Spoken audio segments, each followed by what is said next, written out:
daerah Rangalau dan juga daerah Rangalau KB dan juga daerah Tambunan. Untuk masa sekarang kita akan beralih kepada kebaktian yang kedua, yaitu kebaktian khotbah. Tetapi sebelum itu saya menjemput PhD Jerry untuk melayangkan doa penutup bagi pelajaran tadi dahulu. Mari kita sama-sama menjemput PhD Jerry. Baik, mari kita bertenang diri dan kita bersatu di dalam doa untuk doa tutup kebaktian pertama tadi. Kita berdoa.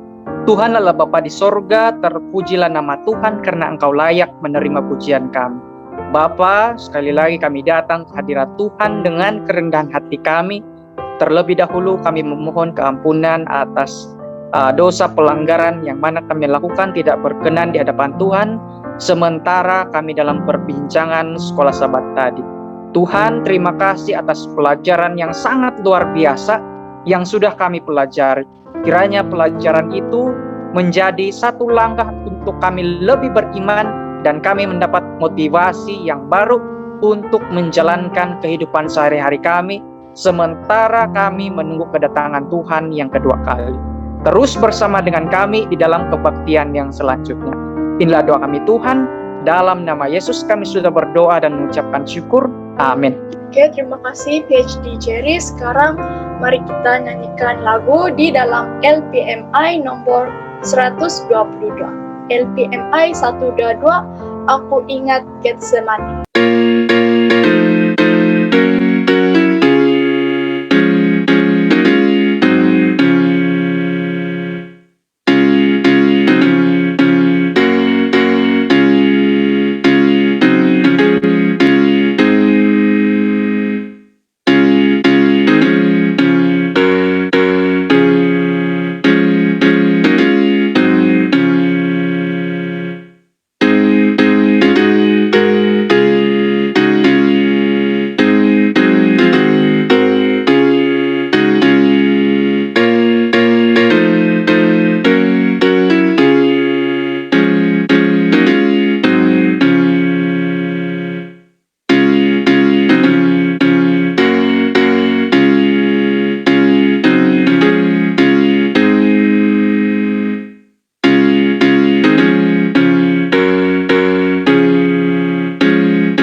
Oke, seterusnya mari kita sama-sama buka dalam LPMI nomor 184, LPMI 184, Apabila Damai Perjalanan.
Oke, baiklah. Terima kasih karena sudah menyanyikan lagu pujian kita bersama-sama. Masa dan tempat ini saya serahkan kepada pemimpin acara, Cikgu Delna. Selamat hari Sabat, Shalom. Terima kasih kepada Kimberly May yang sudah memimpin kita dalam acara puji-pujian sebentar tadi. Dan tentunya kita sangat bersyukur kepada Tuhan sebab kita ditemukan Zoom meeting, kebaktian melalui Zoom meeting. Dan hari ini adalah gabungan antara Gereja Papar Mogong Tambunan dengan Gereja SDA Rangalau Kota Belud. Jadi kiranya macam kita sudah rentas daerah, tapi rentas daerah versi alam maya, okay? Dan saya lihat dalam daftar ini kita ada lebih kurang 51 partisipan. Okay, syukur kepada Tuhan. Dan untuk menyambut kita punya acara kebaktian, kita akan nyanyikan lagu tema kita, I Will Go.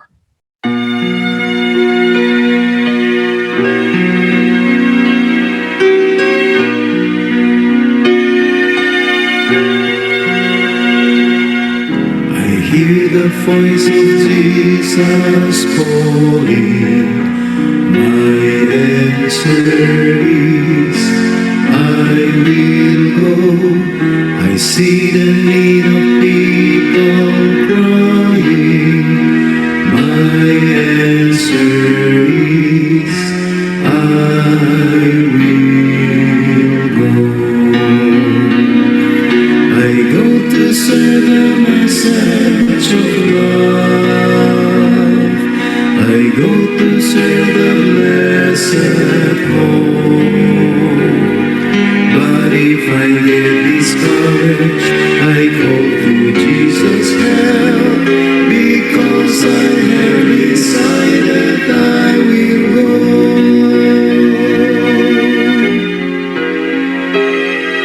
Ku dengar suara Yesus panggil, ku jawab, kan pergi. Ku lihat jiwa yang bersedih, ku jawab, kan pergi. Pergi beritakan kabar kasih, bagikanlah pengharapan. Dan bila aku lemah, Yesus menolongku, karena keputusanku kan pergi. I go to send the message of love. I go to send the blessed hope. But if I get discouraged, I go to Jesus' hand, because I have decided I will go.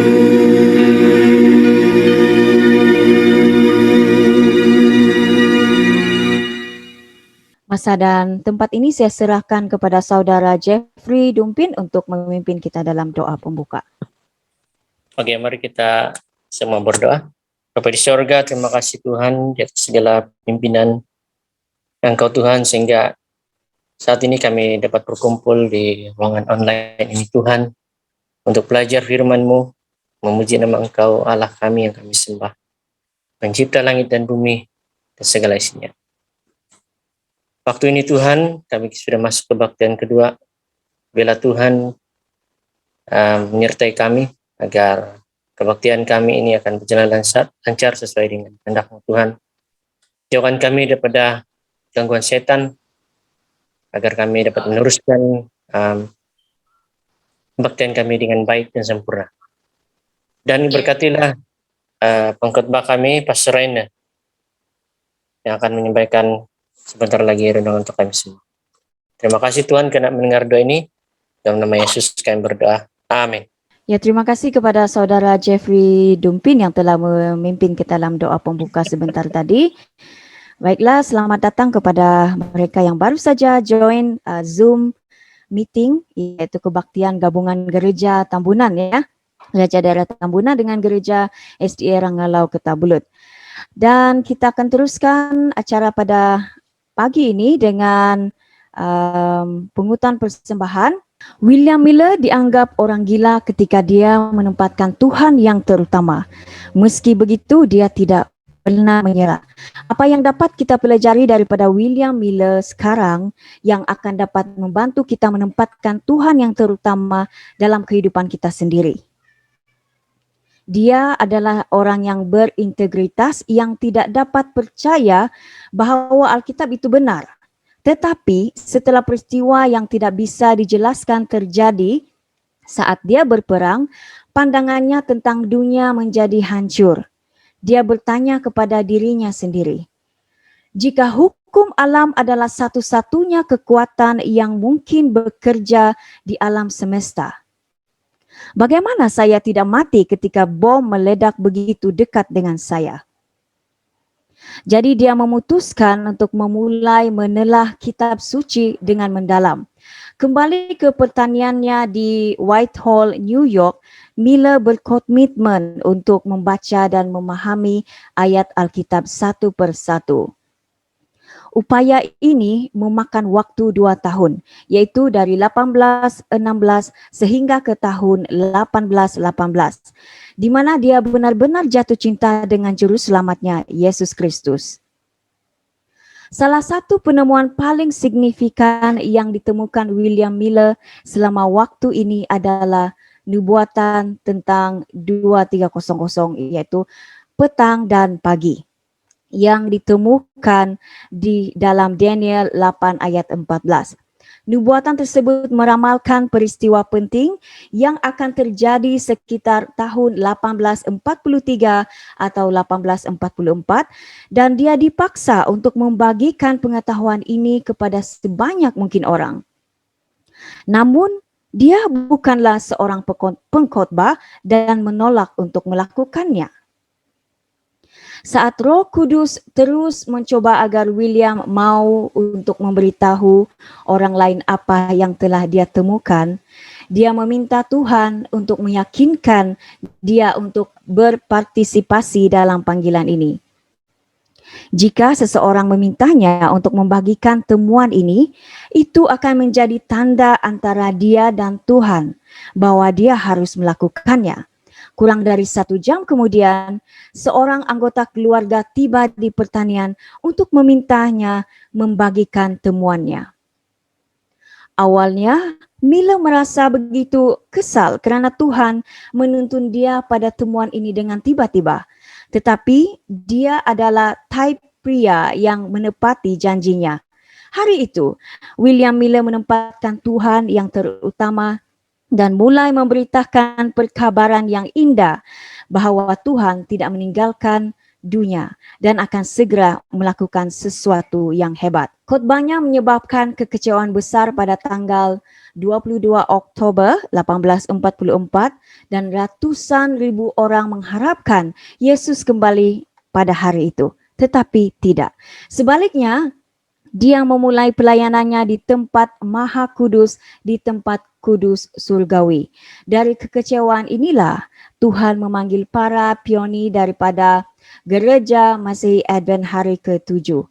Sekarang umat Masehi Advent Hari ke-7 memberitakan kabar baik tentang kedatangan Yesus yang segera di lebih daripada 200 lebih negara.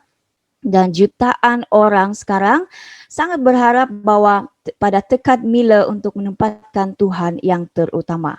William Miller menempatkan Tuhan yang terutama, bahkan ketika dia ditertawakan. Keberaniannya menginspirasikan kita pada hari ini. Yesus menyerahkan segalanya untuk menebus kita, dan kasih-Nya memaksa kita untuk mengutamakan kerajaan-Nya dalam hidup kita sendiri. Saat kita memungut semua persembahan kita masing-masing di rumah, kita diminta untuk menempatkan Tuhan yang terutama. Doa kita pada hari ini, Bapa Surgawi, kami menyembah-Mu pagi ini dengan persepuluhan dan persembahan kami. Kami berdoa untuk keberanian agar menempatkan Engkau yang terutama dalam kehidupan kami. Dalam nama Yesus kami berdoa. Amin. Oke, saya kira sudah kita selesai dengan acara memungut persembahan di tempat masing-masing sebentar tadi. Dan seterusnya kita akan mendengar lagu istimewa. Dan lagu istimewa hari ini juga disampaikan oleh keluarga Masli. Kalau kamu lihat di sini, daftar dalam Zoom meeting ini adalah keluarga Masli. Sebenarnya kami tinggal serumah. Oke, kami tinggal serumah dengan keluarga Masli. So, saya serahkan untuk technician bersama-sama kita dengarkan lagu istimewa daripada keluarga Masli. A frightening place, this world of ours, the frantic pace of changing powers, where no one plays familiar roles, but in this days one promise holds. I can ride the morning winds, and you are there. I can sail the widest seas, and you are there. You are there. I can find the darkest night, and you are there. Oh Lord, I can never be lost from you.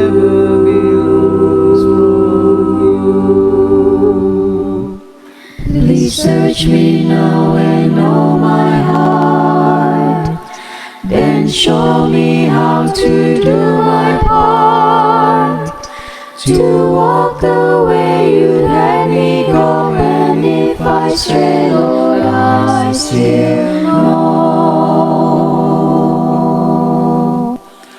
I can ride the morning winds, and you are there. I can sail the widest seas, and you are there. You are there. I can find the darkest night, and you are there. Oh Lord, I can never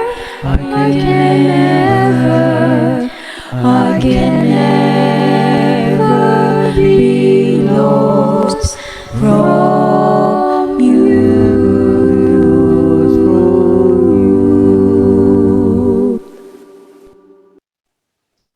Amin dengan lagu tadi.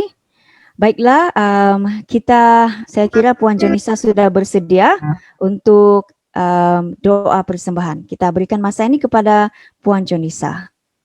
Bapa yang berada dalam kerajaan syurga, terpujilah nama Tuhan, ampuni segala dosa dan pelanggaran yang telah kami lakukan.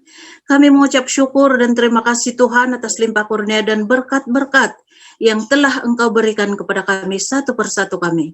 Pada hari Sabat ini Tuhan, biarlah kuasa malaikat-Mu senantiasa menyertai kami sepanjang acara kebaktian kami pada hari Sabat ini, dan juga pada masa ini khasnya kami berdoa untuk persembahan dan persepuluhan yang telah kami berikan dan kumpulkan sebentar tadi.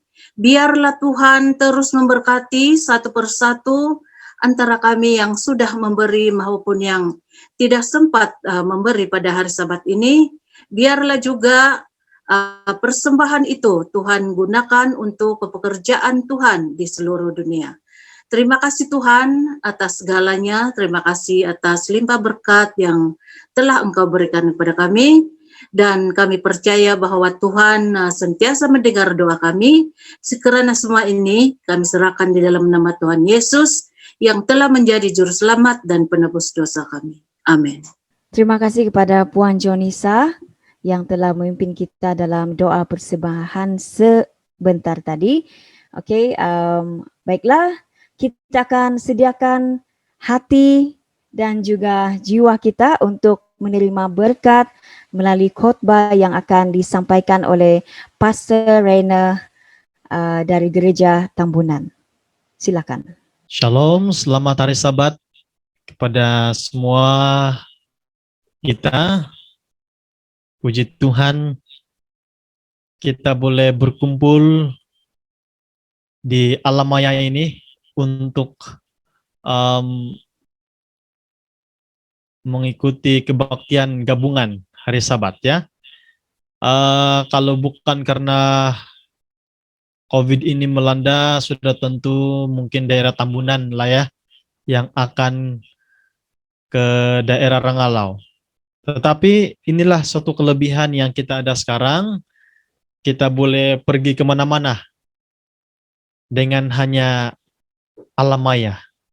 Jadi puji Tuhan, pada Sabat ini kita bersama-sama di dalam ibadah gabungan daerah Tambunan dan juga daerah Rangalau, Kota Belud ya. Bukan hanya di gereja SD Rangalau, tetapi mereka ini saya difahamkan satu daerah mereka. Ya, satu daerah. Saya masih ingat hanya 2 kali saya khotbah di daerah Rangalau. 3 kali lah. Satu, saya pernah pergi di gereja mana tuh ya, di Tintapon. Ya kan? Yang di atas, di Jalan Grabel tuh. Gerejanya Cigo Salitin. Kemudian agak ke bawah sedikit, gerejanya Elda Makboy. Dan ketiga di Gereja Rangalau lah. Jadi suatu kesempatan, satu sukacita bagi kami di daerah Tambunan dapat melayani bersama-sama dengan umat-umat Tuhan di daerah Rangalau. Baik. Terima kasih kepada semua anggota-anggota jemaat yang sudah bergabung. Dan pada Sabat ini saya senang untuk menyampaikan ataupun mengongsikan kepada saudara-saudara suatu pekabaran firman Tuhan dengan judul Ketika Aku Sembuh. Namun sebelum kita lanjutkan, saya rindu untuk membawa kita bersatu di dalam doa. Maha besar Tuhan kami di sorga, terima kasih kesempatan yang luar biasa kami boleh beribadah bersama-sama. Dan kami memohon urapan Roh Kudus menjadi bagian kami sepanjang ibadah ini. Di dalam nama Yesus kami berdoa. Amin. Saudara-saudara yang dikasihi Tuhan, Sabat ini saya tergerak untuk mengongsikan kepada kita suatu kisah nyata yang pernah terjadi di Alkitab. Kita akan mempelajari di dalam kitab Markus pasal 5 ayat 27 hingga ayat yang ke-34. Ini adalah mengenai seorang wanita yang sembuh daripada pendarahannya. Atau di dalam bahasa kasarnya, di dalam bahasa kita sekarang, seorang wanita yang sembuh daripada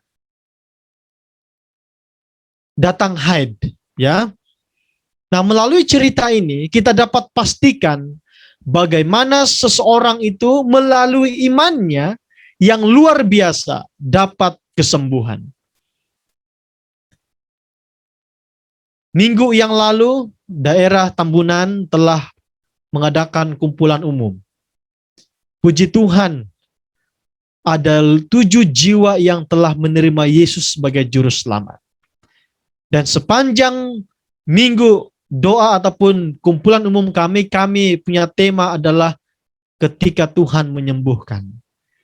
Jadi sebenarnya Sabat ini adalah ada bagian daripada khotbah tema ketika Tuhan menyembuhkan. Tuhan menyembuhkan. Dan kita akan mempelajari satu lagi tokoh di Alkitab, satu iman yang luar biasa dari seorang wanita. Kita akan mempelajari apa faktor ataupun apa kunci supaya iman ini kuat, sama seperti perempuan yang mengalami pendarahan selama 12 tahun. Ya, selama 12 tahun. Nah, latar belakang daripada cerita ini, Markus pasal 5 ayat 27. Latar belakang cerita ini adalah Yesus baru saja kembali daripada menyembuhkan orang yang kerasukan di Danau Gerasa. Di kota Dekapolis, orang-orang Gerasa. Yesus memberikan kesembuhan kepada seorang yang dirasuk oleh iblis. Kemudian sampai di tepi ataupun di daratan, maka orang ramai berbondong-bondong pergi melihat Yesus. Karena mereka juga mendengar bahwa Yesus di Gerasa telah menyembuhkan orang yang kerasukan. Nah, pada waktu mereka bersama dengan Yesus di tepi laut itu, tiba-tiba datang seorang pemimpin agama yang bernama Jairus. Alkitab katakan bahwa dia adalah seorang pemimpin rumah ibadat. Dia adalah orang yang disegani, orang yang terkenal di tempat itu. Tetapi pada waktu itu, karena dia melihat ataupun dia mendengar ada Yesus, dia pergi bertemu dengan Yesus. Dia langsung katakan kepada Yesus apa tujuan dia. Dia katakan bahwa anakku sedang sakit tenat, sedang sakit parah. Dan Jairus mau menjemput Yesus pergi ke rumahnya untuk menyembuhkan anaknya. Tetapi sementara Yesus bersetuju untuk pergi ke rumah Jairus, disinilah cerita kedua. Ya, diselitkan cerita kedua. Seorang wanita. Pertanyaannya adalah siapa perempuan ini? Alkitab mencatat di dalam Markus pasal 5 ayat 26. Wanita ini sakit pendarahan. Dan sudah 12 tahun dia bolak-balik pergi berobat kepada dokter. Di dalam tulisan Ellen G. White menuliskan bahwa ini bukan hanya tabib biasa. Dan Alkitab juga katakan bahwa ini adalah tabib yang terkenal, yang terbaik. Sudah pergi ke dokter, tidak mendapat kesembuhan, dia pergi mencari dukun.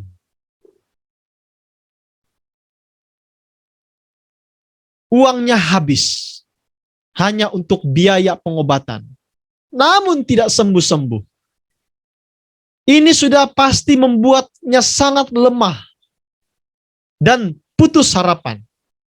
Sebelum perempuan ini bertemu dengan Yesus, perempuan ini sempat putus harapan. Ya sudahlah, sudah habis uang saya hanya untuk membayar para dokter. Para pasien atau perempuan ini malah beranggapan bahwa dokter inilah, para tabib inilah yang membuat dia tambah menderita. Dan dia merasa sengsara. Dan akan segera mengancam nyawanya. Alkitab katakan bahwa semua tabib terbaik sudah dia kunjungi. Tetapi mereka hanya memberikan harapan, kamu boleh sembuh, boleh sembuh. Sekarang, setelah dia menghabiskan semua yang dimilikinya, orang pada waktu itu sudah mengatakan bahwa penyakitnya tidak akan sembuh-sembuh. Seorang perempuan yang punya penyakit pendarahan yang tidak sembuh-sembuh. 12 tahun lamanya. Apakah pernah saudara-saudara para wanita di jemaat ini yang punya penyakit sama seperti wanita ini? Saya kira belum pernah. 12 tahun itu adalah suatu jangka masa yang panjang.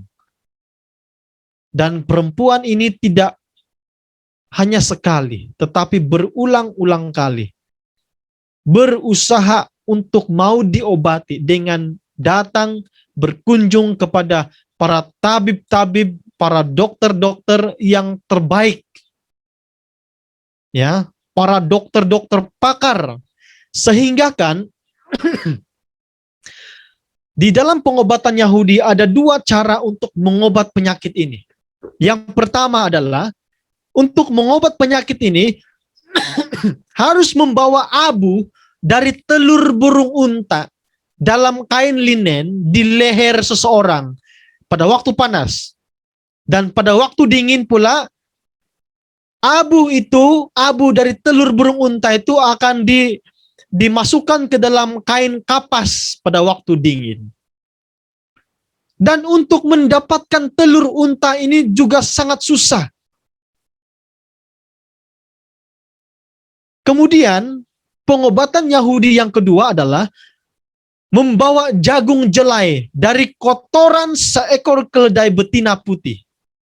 Ini sudah dilakukan, sudah dibuat oleh perempuan ini. Sudah buat, ini boleh dikatakan bahwa ini adalah pengobatan tradisional. Ya, pengobatan nenek moyang mereka, kepercayaan mereka. Sudah dibuat. Bahkan selain daripada 2 cara pengobatan ini, sudah bertemu dengan dokter, tabib yang paling terbaik. Saya pasti, wanita ini sebelumnya adalah seorang wanita yang punya duit yang banyak. Tetapi karena pendarahan, penyakit yang dia punya, akhirnya dia mengalami penderitaan keuangan, dia mengalami penderitaan mental, dia mengalami penderitaan rohani dan sosial. Boleh bayangkan 12 tahun ulang-alik pergi berobat kepada dokter yang terbaik. Namun tidak ada hasilnya. Mungkin saudara-saudara pernah merasakan hal yang sama. Sakit puluhan tahun. Ini baru 12 tahun. Mungkin saudara-saudara pernah mengalami ataupun sedang mengalami penyakit yang puluhan tahun. Berobat ke dokter tidak pandai sembuh-sembuh. Berobat ke dokter tidak pandai sembuh-sembuh. Akhirnya yang terjadi adalah lemah dan putus harapan. Dan ini membuat dia sangat kurang percaya. Dan mungkin saudara-saudara merasa kurang percaya. Mungkin saudara-saudara, tidak lagi, biarlah saya mati. Sepertinya tidak punya pengharapan saya. Perempuan ini, saya percaya, dia punya penyakit mental yang sangat hebat. Saya yakin dia punya kepercayaan diri berkurangan. Punya tingkat stres yang sangat tinggi. Anxiety yang keterlaluan yang sudah tidak dapat dikontrol lagi. Dia tidak dapat tidur dengan nyenyak. Baru sakit gigi. Pernah saudara-saudara sakit gigi? Baru sakit gigi, tidur pun susah. Dan saya pasti penyakit pendarahan ini kalau mungkin 1, 2, 3 hari ataupun 1 bulan mungkin masih dapat diterima. Tetapi ini 12 tahun kurang percaya diri. Dengan keadaan ini perempuan ini benar-benar putus harapan. Dan perempuan ini pun tidak bisa ataupun tidak dapat datang ke rumah ibadat. Perempuan ini tidak dapat datang ke rumah ibadat. Terjadi penderitaan rohani. Dia mau ke, istilah sekarang, saya mau ke gereja, saya tidak dapat ke gereja. Kenapa? Di dalam hukum Perjanjian Lama, Perjanjian Baru, ada satu hukum tentang seorang wanita yang mengalami pendarahan. Imamat pasal 15 ayat 25 hingga 27. Apabila seorang wanita mengalami pendarahan selama beberapa hari, di luar masa haidnya, atau pendarahannya tidak berhenti sesudah masa haidnya, ia akan najis selama pendarahan itu seperti pada waktu haid. Tempat yang ditidurinya, yang didudukinya, yang disentuhnya akan menjadi najis. Barang siapa menyentuh tempat itu akan menjadi najis. Ia harus mencuci pakaiannya dan mandi, dan ia akan najis sampai matahari terbenam. Lihat, umat-umat yang diberkati Tuhan, menderita rohani, mau ke rumah ibadat, mau ke sinagog, tidak dapat. Karena selagi dia punya penyakit ini, dia akan najis, dia dikucilkan daripada masyarakat.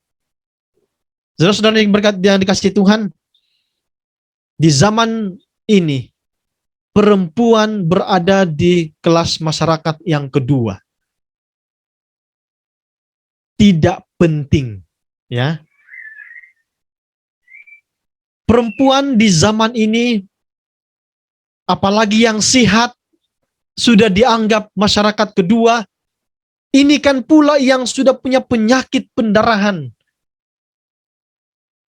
Saya benar-benar merasa bahwa perempuan ini, semua penderitaan penyakit yang dialami, mental, rohani, sosial dialami. Dia harus dikucilkan. Dia tidak boleh bergabung dengan orang yang normal. Untuk itu pada Sabat ini saya rindu untuk mengongsikan kunci iman yang kuat. Seperti yang dialami, yang dinyatakan oleh perempuan ini. Apa kunci, apa rahasia iman yang kuat? Yang pertama, harus ada sensitivity. Harus ada kepekaan. Bagaimana, apa bukti perempuan ini sensitif ataupun dia peka? Di dalam ayat 27 bagian E dikatakan bahwa dia sudah mendengar berita-berita tentang Yesus. Perempuan ini telah mendengar tentang Yesus. Ketika dia mendengar tentang Yesus yang datang di tempat itu, kedua, ia datang kepada Yesus, bagian B. Maka di tengah-tengah orang banyak itu, ia mendekati Yesus dari belakang dan menjamah jubahnya. Ada sesuatu yang luar biasa perempuan ini lakukan. Penyakit pendarahan adalah suatu penyakit yang najis. Tidak boleh menyentuh orang lain. Tetapi ketika perempuan ini mendengar Yesus, spirit mau sembuh itu naik ataupun timbul kembali. Yang selama ini, biarlah saya mati, biarlah ini, saya tidak akan pernah sembuh. Tetapi ketika perempuan ini mendengar Yesus sudah tiba, mulai ada keyakinan yang terlalu dalam. Dia datang kepada Yesus, dan apa yang dia lakukan? Dia pergi menyentuh Yesus. Yang selama ini dia dikucilkan, dia dipisahkan daripada masyarakat. Ketika dia mendengar Yesus datang, dia tidak peduli. Biarlah najis. Siapapun yang akan saya sentuh, orang ramai, saya tidak peduli. Yang penting saya mau sentuh Yesus. Nah, dari belakang, perempuan ini mendekati dan dia menjamah jubah Yesus. Markus memberikan pelajaran kepada jemaat waktu itu dan juga jemaat pada waktu ini. Kepada kita sekarang. Bagaimana Yesus meruntuhkan tradisi itu. Tradisi di zaman Yahudi adalah perempuan adalah kelas 2. Apalagi yang sakit, dikucilkan, tidak boleh bergabung. Yesus membiarkan dirinya disentuh oleh perempuan yang dianggap najis dan dikucilkan. Perempuan ini, dia maju menyentuh Yesus. 3 hal yang diajarkan Markus. Yang pertama, bahwa perempuan bukanlah masyarakat yang rendah, atau bukanlah masyarakat yang kedua yang dapat dilakukan seenak-enaknya. Bahwa Yesus adalah Mesias. Dialah yang berkuasa atas segala penyakit. Dan yang ketiga, yang Markus ajarkan melalui cerita ini, kesembuhan dan keselamatan dikerjakan oleh firman dan iman kepada Yesus. Yesus dapat memakai banyak cara, berbagai cara untuk menolong kita mengatasi pergumulan hidup. Banyak cara. Ada istilah katakan Tuhan punya 1001 macam cara untuk menolong kita, untuk menyelamatkan kita, untuk menyembuhkan kita. Kita cuma perlu peka kepada Yesus. Inilah masalah umat-umat Tuhan, masalah kita sekarang. Kita tidak peka dengan Yesus. Mari kita belajar daripada perempuan ini. Dia peka. Kepekaan menghasilkan 3 hal. Kepekaan menghasilkan 3 hal. Mendengar Yesus, mendatangi Yesus, dan akhirnya menyentuh Yesus. Inilah yang terjadi.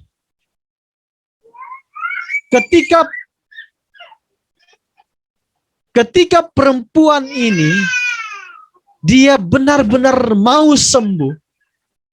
Ketika dia dengar Yesus, dia datangi Yesus, dan akhirnya dia menyentuh jubah Yesus. Kunci yang kedua, supaya iman kita kuat adalah perlu keyakinan. Perempuan ini setelah menghabiskan uangnya, dia bertemu dengan banyak tabib yang terbaik. Hakikatnya tidak sembuh-sembuh. Dia putus harapan, dia stres. Tapi saat dia dengar Yesus tiba di tempat itu, dia begitu yakin. Perempuan ini percaya kepada Yesus. Ayat yang ke-28. Sebab katanya, asal kujamah saja jubahnya, aku akan sembuh. Boleh bayangkan, perempuan ini boleh dikatakan imannya dia baru dia dengar Yesus. Imannya belum sempurna betul dalam pandangan manusia.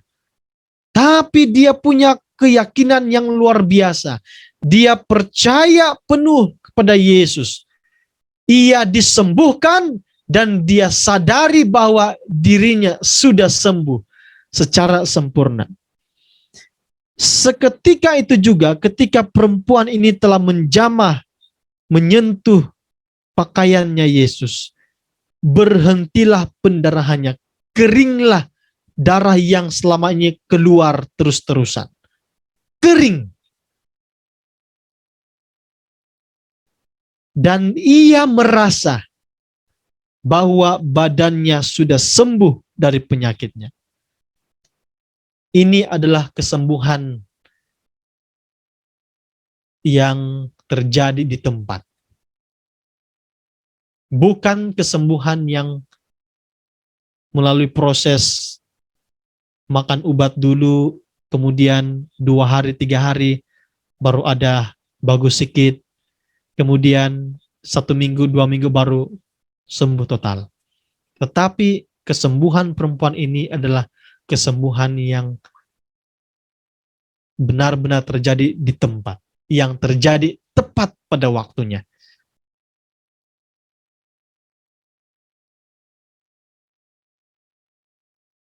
Perempuan ini begitu yakin dengan kuasa Tuhan. Seberapa yakin kita akan kuasa Tuhan ketika kita mengalami sakit penyakit?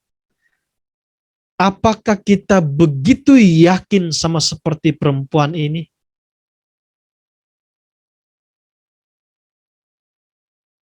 Apakah saudara-saudara merasa bahwa mungkin karena penyakit ini biasa-biasa, tidak perlu disembuhkan, atau kasih biar saja. Atau yang paling parah adalah ketika kita sudah pergi bertemu dengan para dokter yang luar biasa, yang hebat-hebat, yang terbaik, dan kita tidak sembuh, akhirnya kita ambil keputusan untuk pergi bertemu dengan bomoh atau dukun. Ini yang sangat berbahaya. Ini yang sangat berbahaya. Dan kunci yang ketiga, bagaimana supaya iman kita kuat adalah perlu kerendahan hati. Ketika perempuan ini sembuh, dia tersungkur di kaki Yesus. Ayat ke-33,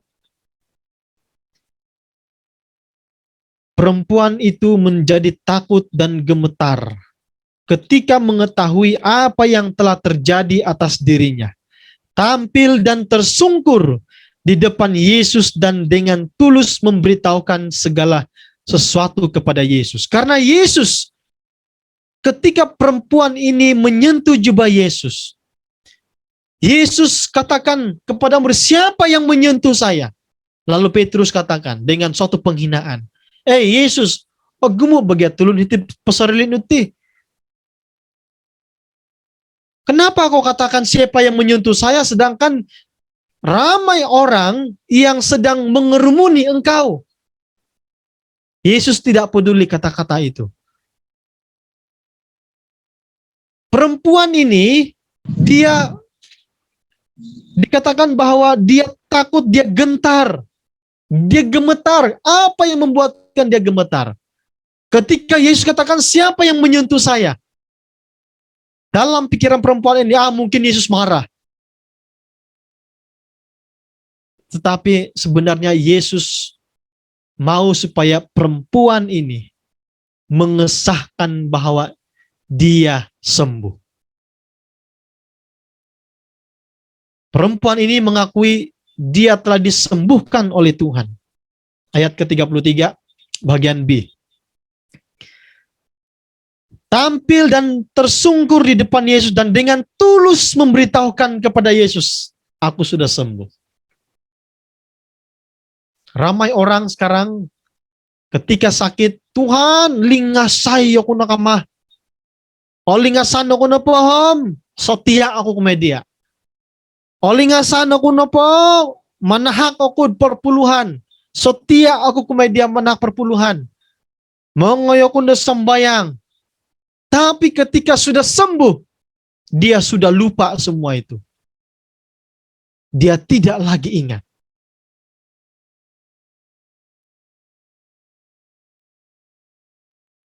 Perempuan ini, dia tahu bahwa dia najis. Secara seremonial, secara upacara, dia tidak diizinkan untuk menyentuh seseorang. Apalagi menyentuh guru, menyentuh rabi. Tapi dia tidak peduli. Dia masuk di kerumunan, dia sentuh igitanku pedala tempok-tempok de garung atau jubah di Yesus. Lingasan aku. Mungkin di zaman itu perempuan ini terpengaruh dengan suatu kepercayaan bahwa kalau seseorang, di dalam diri seseorang itu ada kuasa. Mungkin juga perempuan ini, kalau saya melihat di dalam tulisan-tulisan ataupun penafsiran yang lain, mungkin juga perempuan ini dia terpengaruh karena selama ini dia pergi ke bomoh, dia pergi kepada tabib-tabib, bahwa mereka memberikan sesuatu, ini akan ada kesembuhan, ini membuat kamu sembuh. Itu sebabnya perempuan ini dia pergi menjamah. Sebelumnya tidak ada petunjuk. Tidak pun ada yang memberitahukan kepada dia bahwa hanya dengan menyentuh jubah, menyentuh tubuh seseorang akan sembuh. Tidak ada petunjuk yang lain. Tetapi oleh karena perempuan ini begitu yakin dengan Yesus, dia menyentuh. dan dia akui dia telah disembuhkan oleh Tuhan. Dan setelah sembuh, Yesus katakan, maka kata Yesus kepada perempuan itu, "Hai anakku, imanmu telah menyelamatkan engkau. Pergilah dengan selamat dan sembuhlah dari penyakitmu." Ayat 33, perempuan itu sebenarnya dia takut dan gemetar. Dia takut kalau Yesus mau memarahinya. Apa yang membuatkan perempuan ini selamat? Ayat ke-33 tadi. "Hai anakku," kata Yesus, "imanmu telah menyelamatkan engkau." Karena iman, perempuan ini peka terhadap Yesus. Karena iman, perempuan ini mendapat kesembuhan. 3 kunci bagaimana supaya iman kita kuat ketika berhadapan dengan penyakit. Peka terhadap Yesus. Peka terhadap suara Yesus. Peka terhadap firman Tuhan. Kedua, kita perlu punya keyakinan yang tinggi. Punya kepercayaan, punya iman yang betul-betul tidak ada lagi berbelah-bagi. Inilah, tidak ada yang lain. Kesimpulan pelajaran kita hari ini,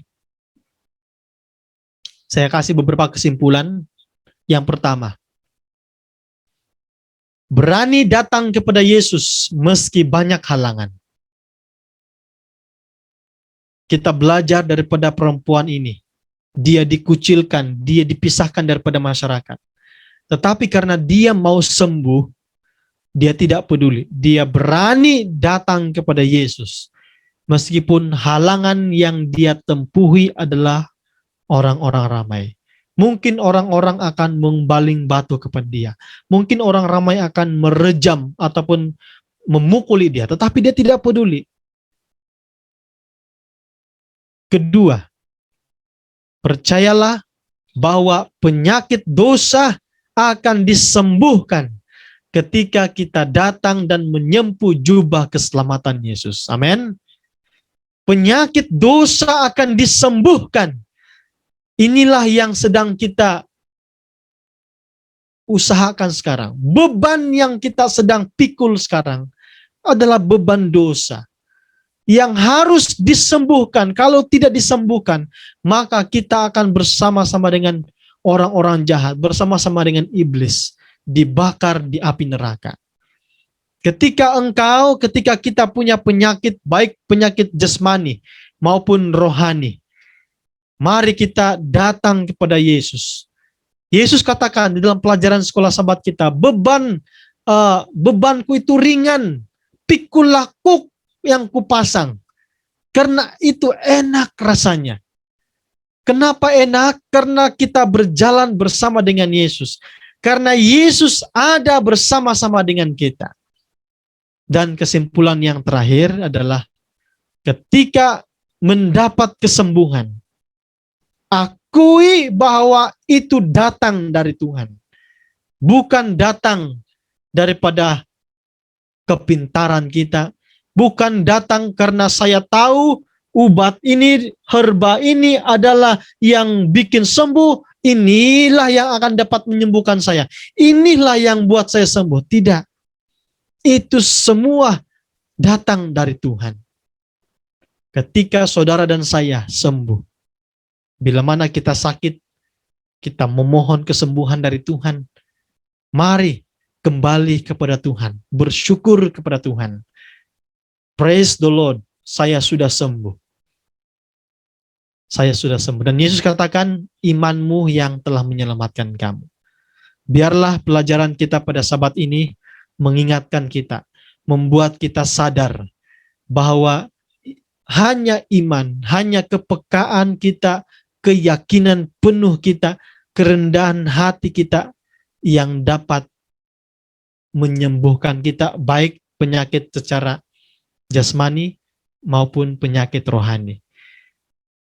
Kiranya Tuhan Yesus memberkati. Amin.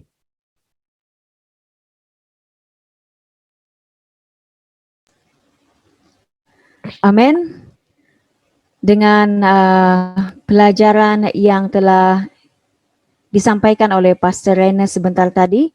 Saya percaya semua kita yang berada di Zoom meeting ketika ini merasa sangat diberkati dengan pelajaran tadi.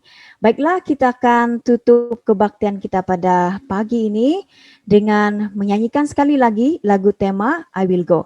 Dan selepas saja lagu tema ini, saya jemput Pastor Rene untuk memimpin doa penutup.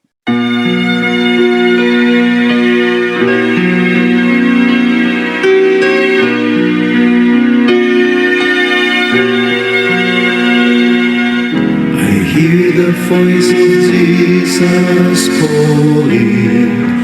My answer is, I will go. I see the need of people crying. My answer is, I will go. I go to serve the message of love. I go to serve the blessed home. But if I get discouraged, I call to Jesus' help, because I have decided I will go.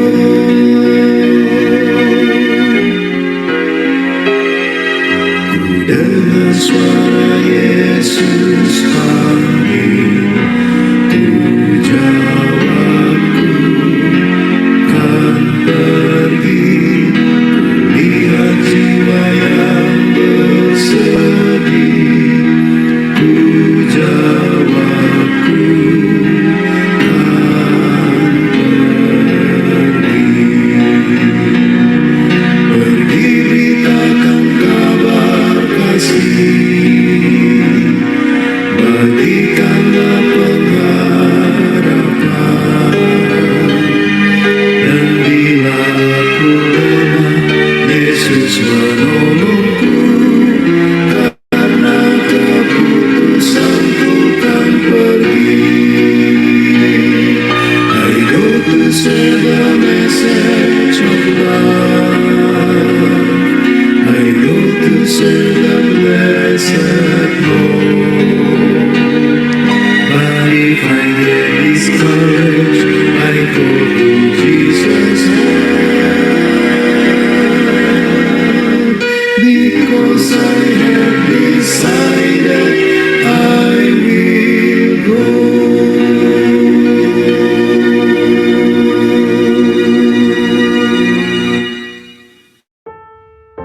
Kita berdoa. Maha besar Tuhan kami di sorga, kami berterima kasih atas pimpinan-Mu. Kami berterima kasih atas suatu pelajaran yang baik yang mengajar kami untuk beriman, punya kepekaan, punya keyakinan, dan punya kerendahan hati. Supaya kami benar-benar sembuh, baik secara jasmani maupun rohani. Bila mana ada di antara umat-umat Tuhan saat ini yang sakit, yang menginginkan kesembuhan dari sorga, biarlah mereka Engkau jamah, supaya mereka mendapat kesembuhan. Terima kasih banyak Tuhan, Engkau sudah bersama-sama dengan kami. Inilah doa kami, dalam nama Yesus kami berdoa. Amin. Amin. Baiklah, terima kasih semua di atas penyertaan Anda untuk kebaktian melalui Zoom meeting di antara gabungan dua gereja, yaitu gereja daerah Tambunan dengan gabungan gereja SDA Rangalau Kota Bulut. Mungkin masa ini kita akan mengambil gambar ataupun ada sesi pengumuman. Saya serahkan kepada siapa-siapa yang ada sesi pengumuman.